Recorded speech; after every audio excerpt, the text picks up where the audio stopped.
Calorimetry. So what is calorimetry? Calorimetry is the process of measuring the amount of heat involved in a chemical reaction or physical change. A calorimeter is a device which measures the heat flow in a given substance or metal. Calorimeters can be used to see if the heat energy will be absorbed or released into its surroundings. Here's a calorimeter. Usually this takes place in a styrofoam cup, which is used as an insulator, and the system is dissolved in the water. Through the top of the cup, you can see the change in temperature, which is shown here. An important part of calorimetry is exothermic and endothermic reactions. An exothermic reaction is a reaction that releases heat energy to its surroundings or becomes more hot, and an endothermic is a chemical reaction that absorbs heat energy from its surroundings or gets cooler.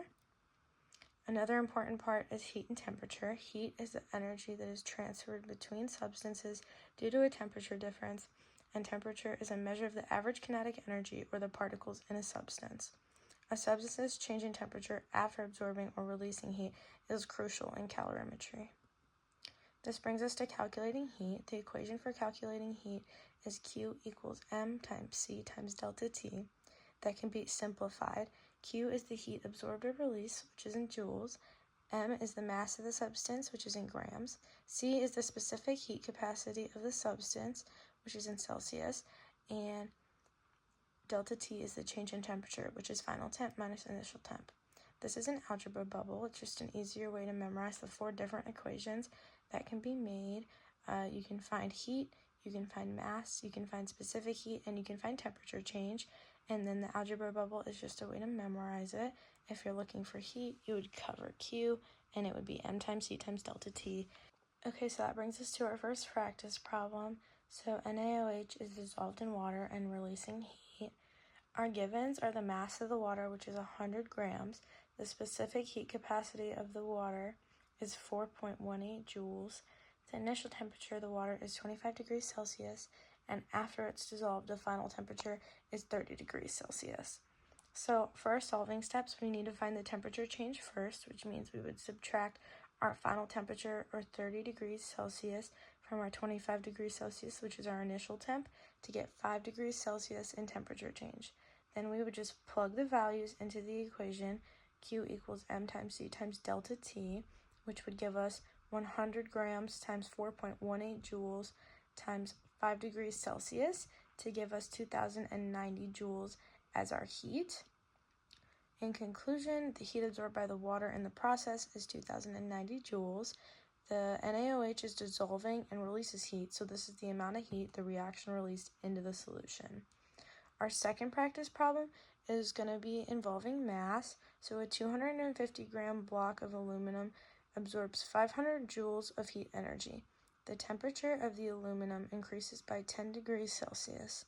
If the specific heat capacity of aluminum is 0.900 joules or degrees Celsius, calculate the mass of the aluminum block. We know our givens is that heat is 500 joules, our specific heat is 0.900 joules, and our temperature change is 10 degrees Celsius. So then we would plug in our givens to find our mass, which would be 500 joules divided by 0.900 joules times 10 degrees Celsius. This would leave us with 500 joules divided by 9 to give us a mass of 55.56 grams, telling us that the mass of the aluminum block is 55.56 grams.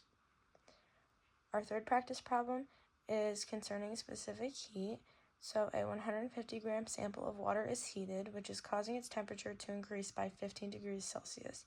If the specific heat capacity of the water is 4.18 joules, how much heat energy was required to raise the temperature of the water? We know our givens are that our mass is 150 grams, our specific heat is 4.18 joules, and our temperature change is 15 degrees Celsius. Therefore, we plug in our givens. This leaves us with 150 grams times 4.18 joules times 15 degrees Celsius, and that'll leave us with 150 grams times 4.18 times 15 degrees Celsius. and our final heat is going to be 9,405 joules. Our final equation is delta T equals Q divided by M times C. A 200 gram piece of iron absorbs 500 joules of heat energy. The specific heat capacity of the iron is 0.450 joules. What is the change in temperature of the iron? We know our givens are that our heat is 500 joules, our mass is 200 grams, and our specific heat is 0.450 joules. Now we plug in our givens. Delta T equals 500 joules divided by 200 grams times 0.450 joules. Then we have 500 over 90 to get our our change in temperature to be 5.56 degrees Celsius, telling us that our temperature change is 5.5 calorimetry.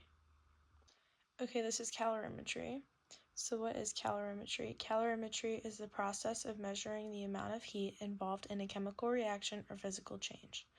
A calorimeter is a device which measures calorimetry. This is Okay, I'm going to be explaining calorimetry.